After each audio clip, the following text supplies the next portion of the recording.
I-eksena na sila sa Philippine Primetime Shaina Magdayaw at JM De Guzman. Makikipagsabayan na sa malaking serye. Handa nang sumabak sa matinding laban sa primetime ang bagong serye ng TV5 na may best friend Eman. Napagbibidahan ni kapamilya star Shaina Magdayaw at JM De Guzman. Ayon sa mga ulat, malapit na itong ipalabas at inaasang makikipagsabayan na sa naglalakihang programa ng iba pang malalaking network sa bansa. Sa pagpasok ng serye sa Philippine Primetime, tiyak na makakaharap nito ang matitinding katunggali mula sa mga palabas ng ABS-CBN at GMA Network. Kilala ang dalawang network sa pagbibigay ng malalaking production sa gabi.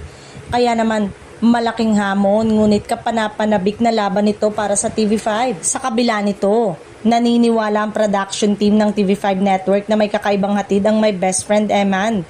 Bukod sa kakaibang konsepto, inaasahan ding maghahatid ng matinding emosyon at nakakakilig na eksena ang tambalan ni Shaina at JM. Matagal na ring hinahangaan ang husay sa pag-arte ng dalawang bida.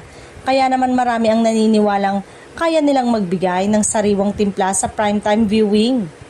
Para sa kanilang mga tagahanga, isa itong pagkakataon na makita muli ang dalawa sa isang malaking proyekto sa telebisyon. Unti-unti na rin nadadagdagan ng excitement ng mga manonood habang lumalabas ang mga teaser at impormasyon tungkol sa serye. Marami ang curious kung anong klaseng kwento ang ihahain ng My Best Friend Eman at kung paano nito mapapabilib ang primetime audience. Sa paglapit ng premiere nito, siguradong magiging mainit na usapin sa telebisyon at social media ang serye.